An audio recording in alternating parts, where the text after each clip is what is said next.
Olá, bom dia, ou boa tarde, não sei que horário você está nos vendo. No entanto, torna-se um prazer revê-los e ter em mente algo extraordinário. Nós hoje vamos falar sobre este livro, a Bíblia Sagrada, que nós temos como regra de fé e prática na vida do cristão. É interessante que a história nos mostra que esse é um livro amado e odiado. Muitos já se fizeram para que ele fosse tirado da humanidade. Já queimaram, destruíram as casas de impressão, mas a história também mostra que hoje é o livro mais editado, em muitas línguas. E vamos aprender rápido o que é uma versão da Bíblia e uma tradução. A tradução que nós usamos no Brasil e em muitas partes do mundo, a tradução é única. Sai dos originais e vem para nós. Tradução. Mas eu tenho aqui também exemplares que são versões da Bíblia. O que é versão? Versão é uma linguagem diferenciada, mas não perde a sua eficácia. Ele permanece sendo o livro dos livros. A base para o cristianismo está aqui. Eu comprei essa aqui agora recentemente.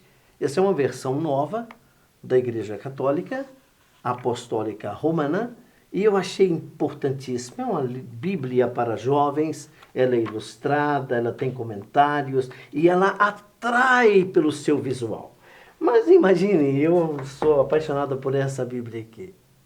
É a mesma desta, em formato menor, que me dá a condição de transportá-la com mais facilidade. Eu ponho no meu bolso, eu ponho no paletó, eu viajo com ela e vou lendo, grifando, olhando.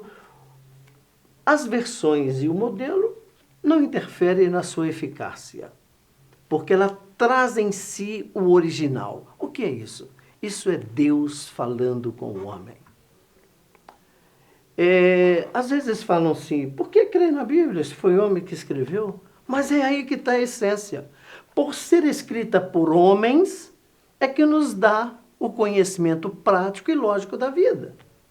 Se fosse escrito por anjos, eu teria dificuldade em entender e aceitar, mas por ser escrita por homens, é que mostra que eles transcrevem aqui a sua vida, as suas atividades, os seus erros, os acertos e a forma com que se dirigem ao Deus Criador.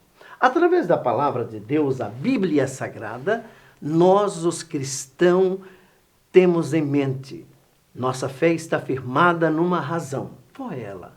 O criacionismo. Nós cremos na criação de Deus. Não há dúvida, a palavra de Deus escrita nos leva a compreender que esse é um Deus criador.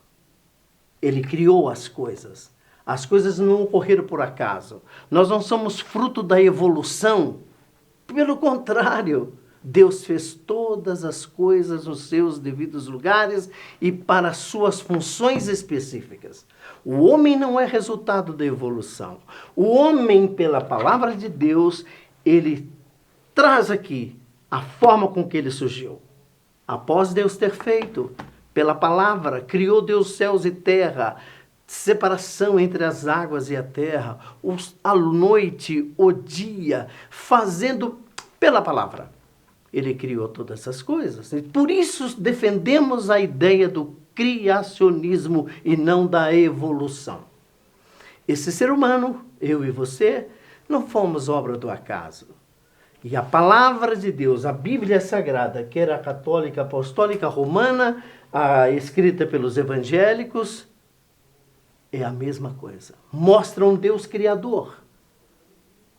Após Deus ter feito pela palavra as coisas, ele formou o homem daquilo que já existiu. A terra que ele criou, ele moldou a sua imagem e semelhança, soprou em nossa narina e nos tornamos seres viventes. Trazemos em nós não só a imagem e semelhança de Deus, como o sopro da vida. Isso é que é importante. E nada pode tirar essa razão de acreditar que somos criaturas, feituras por Deus. E o importante na história é que mesmo tentando tirar de nós essa palavra vive eternamente. Então nós vamos saber o fato histórico desse livro tão importante para nós, para a humanidade. É que a cada dia a gente vê o cumprimento desta palavra. Eu tenho um amigo que diz que a Bíblia é o jornal de amanhã. Ora, o que ocorreu hoje, o que foi escrito hoje, já está descrito aqui há muito tempo. Guerras, rumores de guerras, os vírus, as calamidades, ou seja, o jornal confirma o que já foi dito por Deus. Um dado histórico a mais. Quanto tempo levou para isso ser escrito ou ser agrupado? Nossa, 40 anos, por muita gente. Mas a gente vê que a beleza da Bíblia é que pelo tempo que foi escrito e o período que ela foi agrupada, não há dissonância, não há conflito da ideia. Pelo contrário, há uma harmonia nos fatos e no descrito que nos deu a possibilidade de ter um livro só, tudo o que ocorreu. Mais uma coisinha linda, ela se divide em duas partes. Alguém fala o Velho. Não, não é o Velho, é o Antigo Testamento e o Novo Testamento. Então ela se divide em duas partes. Quantos livros tem? Nós temos em nossas mãos uma Bíblia, um compêndio, agrupado todas as ideias e os fatos. No Antigo Testamento, nós vamos ter tudo o que ocorreu até os patriarcas, a criação, mas há uma divisão aqui. O Novo Testamento refere-se aos atos já preditos pelo profeta Isaías, 700 anos antes de Cristo. Aí ele vem e o mundo é dividido antes e depois do advento, do nascimento de nosso Senhor Jesus Cristo. Um menino, nascido da Virgem Maria, por obra e graça do Espírito Santo, predito tanto tempo por Isaías. E Isaías fala do nascimento, o seu crescimento, o seu ministério, a sua morte e a sua ressurreição. Por isso que é uma verdade, não há como escondê-la. Por isso que o salmista, no Salmo 119, 105, diz que lâmpada para os meus pés é a tua palavra e luz para o meu caminho. Veja que texto lindo. Ele é lâmpada para os pés. Então eu ando e com os meus pés eu não tropeço.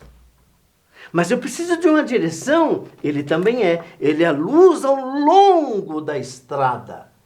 Palavra de Deus, inerrante, lâmpada para os meus pés e luz para o meu caminho. Outra coisa importantíssima, quem a tem em seus braços? Quem tem essa palavra em sua visão, ela tem um poder de mudar, de transformar, de dar a gente um novo sentido da vida. Veja o poder que há nesta palavra escrita, mandada pelo próprio Deus, para que nós, seres humanos, soubéssemos lidar com a gente.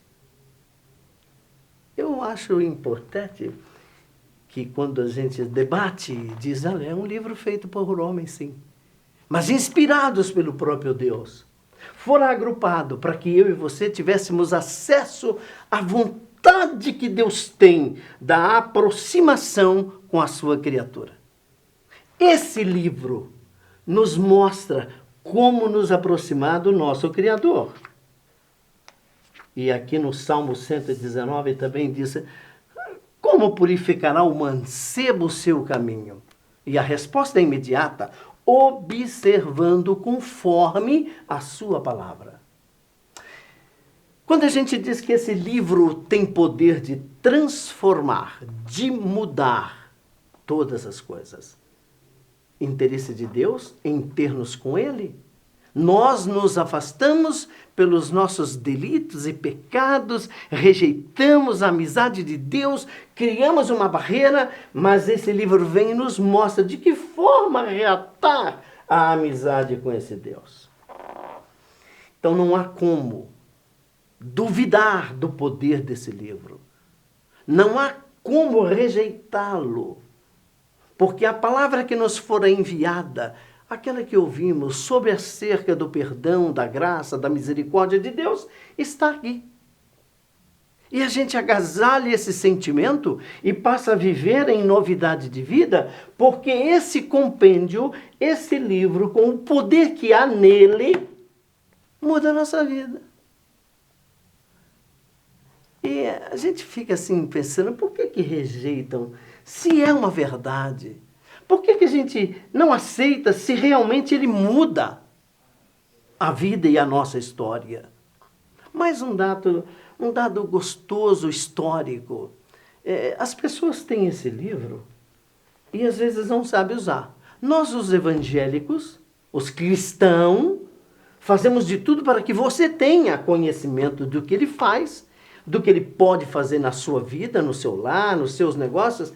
E esses dias eu estava conversando com um jovem, eu falei, amigo, se você gosta de ler, você já leu a Bíblia? Ah, não, você não. Eu falei, olha, você vai amar. Para aqueles que são mais sentimentais, nós temos aqui um livro de poesias, que são um livro de salmos. Para aqueles mais amantes, como é que eu poderia dizer? Mais assim, que gosta das coisas mais bonitinhas, amar, a essência do amor, você encontra aqui o livro de Cantares, ele vai descrever para você a forma da excelência do amor, no como cuidar de uma mulher. Isso falando das coisas naturais. Você gosta de botânica? Aqui também tem. Agora, eu apliquei para esse jovem amigo meu o livro muito lindo de Neemias, porque ele está fazendo economia, gestão agora, que o mundo precisa de gestores, de pessoas, de controlar. Não tem outra coisa. Neemias, você lê, você tem toda a estratégia. Então você começa a entender que esse livro, sendo visto como coisa natural, você tem tudo que você quer aqui. Aqui você encontra fatos descritos por homens que foram guerreiros, que foram bons soldados, estrategistas de guerra, mas também tem botânicos, porque eu achei esses dias um negócio aqui interessante, que antigamente eles pegavam a pasta de figo e passavam nos machucados, e ele era cicatrizante, antibactericida e acalmava. Poxa vida, é um livro que contém esses ensinamentos das coisas naturais que você vive. Agora, se você gosta de, vamos supor, de ficção, como tendo um livro comum como o outro, você vai lá para Apocalipse. Nossa, você se embebeda com as coisas que tem lá. Então é um livro que você deve ter. Mas como cristão, aí a coisa é diferente. Você não o vê como um livro qualquer. Você o tem como regra de prática da tua fé. Aí é totalmente diferente. Porque quando você está triste, você pega esse livro, ora a Deus, pede uma palavra e Ele te orienta. Clama a mim, responder-te-ei, anunciar-te-ei coisas grandes e firmes que você não sabe. Isso já no mundo espiritual. Na vida que temos com Deus, quando estamos aflitos, a Bíblia é a resposta. Ela nos dá motivação para manter lendo, se absorvendo seus ensinamentos, e é Deus falando. Aqui não contém a palavra de Deus. Aqui é a palavra. É um vaso, é um livro que é a boca de Deus falando aos homens. Quão aventurado, quão bem-aventurado é aquele que se detém nesse livro. Porque ele dá a nós um conhecimento para viver os dias da nossa vida aqui com qualidade. Aqui ensina tudo. Aqui ensina a cuidar desse corpo. Nós vamos dar conta desse corpo a Deus. Por isso, o Evangelho nos ensina a abster-se das coisas que prejudicam não só a alma, mas o corpo. Porque essa palavra é viva, ela entra, modifica, transforma. E aqui diz, cuidado com o vosso corpo. Porque você é um templo do Espírito Santo. Por isso aquele que bebia, não bebe mais. Aquele que se drogava, não droga mais. Porque ele está contaminando o seu físico. A palavra diz que nós somos uma carta lida. Que mensagem você tem para oferecer a quem lê os seus passos? Só aquele que tem a virtude de Deus em si, através do conhecimento da Bíblia, esse tem uma vida digna, pauta a sua vida. Aqui ensina a criar filhos, aqui ensina a manter um casamento. Então, como abandoná-lo? Pelo contrário, nós precisamos expor essa palavra, andar com ela. Quando eu disse que nós temos versões, o Evangelho dá a gente assim, uma capacidade para fazer as coisas, e a versão prática, por isso que tem essa aqui para as mulheres, é uma escrita mais romantizada, mais simples, até pela sua capa, mas todas elas, o assunto é o mesmo. A amizade com Deus, que um dia nos levará à glória. A Bíblia tem esta função, mudar o homem, trazer em si uma razão de viver, uma razão para estar nesse mundo. Não. É necessário que passamos por essas aflições. Vai buscar na Bíblia. E você vai encontrar a razão de estarmos aqui passando o que estão passando. A diferença vai ver entre esses que servem a Deus e os que não servem. Os que não têm conhecimento disso, que não se alimenta disso, entram em pânico por qualquer coisa. Mas eu vou voltar a uma coisa muito gostosa aqui. Eu até anotei aqui, ó.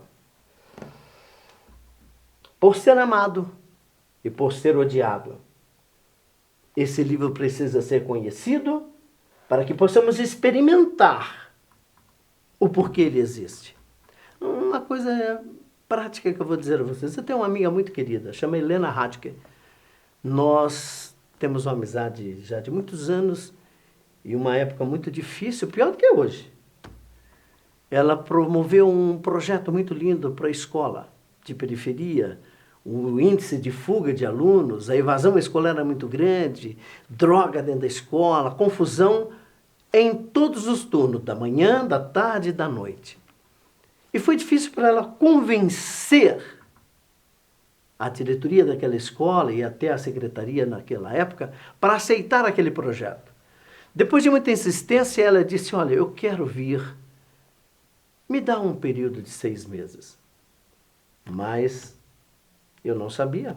Ela me abordou e falou, Nitinho, você me acompanha nesse projeto? Eu, por amá-la, por querer tão bem ela, aceitei. Ocorre que quando eu soube da real situação daquela escola, eu temi e eu ia trabalhar na parte da noite. Mas aceitei o desafio. Quando esse livro entra num ambiente, ele muda as coisas. Daí a razão de crer e aceitar. E uma das primeiras coisas que fizemos foi chamar os Gideões Internacional, que é uma instituição de propagação da Bíblia no mundo inteiro. E eu lembro que eles foram aceitar o desafio e fizeram uma distribuição dessa palavra. É um Novo Testamento pequenininho. E já nos primeiros dias eu comecei a dizer àqueles alunos, olha, vocês precisam mudar de vida. Mas não que você queira. Esse livro em suas mãos vai te dar condição de ler e aceitar. E o resultado foi que, após os 6 meses, no final daquele ano, essa escola recebeu um prêmio. A escola estava limpa, pintada, sem pichação, e a violência acabou, não 100%, mas nos limites aceitável, tudo porque a palavra de Deus entrou naquele ambiente. Porque alguém se dispôs a dar, instruir, de que maneira ler. É um fato extraordinário. Você quer saber como é que você lê? Eu gostaria que você lesse os evangelhos. Por que evangelho? O evangelho é muito prático, porque conta da nossa era. O mundo foi dividido da história da humanidade entre antes de Cristo e depois de Cristo. Cristo chega cumprindo e sendo a realidade, a revelação de toda a história prevista, prometida por Deus, e os profetas diziam que viria um Cristo. Ele seria o Emanuel, o Deus conosco, o Pai da eternidade, o Príncipe da paz. E quem o tem muda. E realmente mudou. E isso ocorreu nessa época, eu fiquei tão animado, e as coisas andaram como queríamos. E essa transformação foi lida, foi vista, foi palpável. A realidade de que é um livro que transforma, é um livro que muda. E nós precisamos tê-lo conosco. Como cristão, como evangélico, precisamos mostrar ao mundo o poder da palavra. Vivenciar a palavra. Conhecereis a verdade, ela vos libertará. É um texto que está sendo propagado por aí. Mas muito cuidado. Só vai ter efeito se verdadeiramente você aceitar o que ele tem. A proposta da Bíblia é uma transformação. Quando você aceita Cristo, aqui você vai aprender. Você não aceita mudar de religião ou uma filosofia, nada. Você vai aceitar uma pessoa. Que será o teu senhor, o seu proprietário, o seu dono. E você, para agradá-lo, vai fazer o que ele quer. E aqui está tudo escrito. E João escreveu uma coisa que Jesus mesmo disse: errais por não conhecer as Escrituras, porque são elas que de mim testificam. Então quem não conhece está errando. Por isso eu desafio você a levar essa palavra, a dar um presente dessa palavra, a ensinar como manusear essa palavra. E por que isso é novo e velho? Não é velho, antigo, mas eles se compõem, se harmonizam e você vai ver a bênção de Deus. Quando eu falei de versão, essa versão aqui, ó, tudo que foi dito por Jesus está escrito em verde. Para te facilitar, mas isso aqui foi Jesus que falou. Ah, que coisa linda. A mais antiga não tem essas coisas. Essa aqui é uma Bíblia católica completíssima que eu ganhei de Dom Paulo Evaristo Arnes. E eu tenho por ela um carinho muito grande. E eu em casa, eu gosto de comprar Bíblia. Eu tenho várias. E eu aconselho você a ter várias. Para você verificar que o contexto, a essência da palavra é Cristo que transforma a nossa vida. Um dos textos que às vezes me deixa tão assim preocupado. Paulo escrevendo a nós, ele disse, gente, está aqui, em Romanos, sabe, toma cuidado com a tua vida. Não se amolde, não se tome a forma que o mundo quer, mas transforme-se pela renovação da sua mente. Esse livro entra na gente e faz mudança na mente. Transformai-vos pela renovação do vosso entendimento, para que possais entender qual seja a boa, perfeita e agradável vontade de Deus. A vontade de Deus está expressa aqui. E você lendo e atentando, deixando que ela entra, porque isso é como uma espada de dois gumes, essa palavra que entra e vai até a divisão da alma. E você vai conhecer qual é a boa, perfeita, agradável vontade de Deus. Em Apocalipse, no capítulo 1, versículo 3, há 3 bênçãos prometidas para quem quer tomar esse livro para si. Diz que bem-aventurado é aquele que lê, bem-aventurado aquele que ouve, bem-aventurado aquele que guarda as palavras desta profecia. Há uma tríplice bênção para quem tem a Bíblia. Lendo, ouvindo e guardando. Que o Espírito Santo de Deus te impulsione neste dia, nesse momento, nesse contato nosso, a buscar aquela Bíblia guardada. Se não tem, vai à loja e compre. Mas tome posse da mente de Deus expressa na palavra. E essa coisa vai fazer uma mudança na tua vida. Você vai passar pelas dificuldades consciente de que há um Deus que governa. E que nada foge do controle. Mas como saber isso? Através da leitura. Do manuseio dessa palavra. Caso contrário, você nunca vai entender Deus. E não fará aquilo que Ele quer que você faça. Então eu te desafio. Use o conhecimento já dado a nós por intermédio da Bíblia. E a sua vida fatalmente vai mudar. Porque não há como todos que têm contato experimentam uma transformação na vida. Poxa vida, tinha tanta coisa para dizer para vocês, mas você já sabe. A Bíblia é um livro de Deus, é Deus falando. Você já sabe que é uma versão e o que é uma tradução. E que é um aspecto físico que nós criamos para facilitar o manuseio. E esse livro está sempre próximo a nós. Lembro de um fato extraordinário. O grande Rui Barbosa, um dia, na inauguração de uma livraria, de uma biblioteca, ele chegou e observou e disse, me traga o livro. Aí o seu ajudante de ordem falou, mas, meu amigo, tanto livro? Olha aí os livros. Mas eu quero o livro. Mas o livro... Aí alguém lembrou, olha, ele gosta de ler, é a Bíblia. Onde está? Correram e trouxeram uma Bíblia e puseram na mão dele. Ele falou assim, este é o livro. Se este livro estivesse embaixo da prateleira, não estava errado. Porque ele é a base de todos os outros conhecimentos. Mas se você tivesse vindo e tirado do meio da prateleira, eu diria que está certo. Porque entre ele e os outros, ele é a origem. Agora, vou dizer uma coisa para vocês.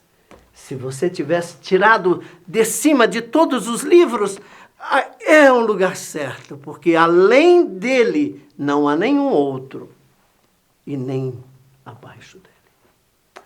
Esse livro tem que ter um lugar na sua vida. E ele precisa ter a primazia. Ou à direita, ou à esquerda, no centro, ou na base, ou no topo. Mas não perca esse livro de vista.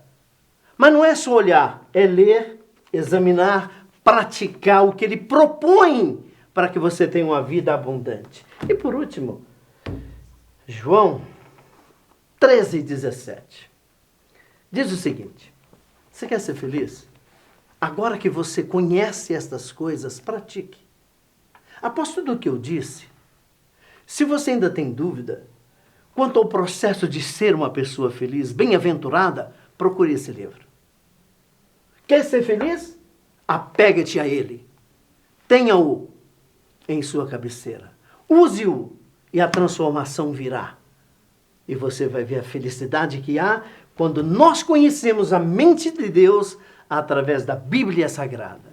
Sejam, pois, abençoados. Continue conosco. No próximo encontro nós vamos falar conhecendo Deus. Tem gente que diz, conhece Deus, mas não conhece. Não sabe a sua origem, não sabe o que ele faz, o que ele pode. Às vezes tem medo. Deus não é para ser temido como medo. Ele é para ser amado como seu Criador. Próximo encontro nós vamos falar sobre conhecendo Deus. Primeiro conhecemos a sua palavra, através das Escrituras. E o nosso encontro vai ser uma bênção. Bye!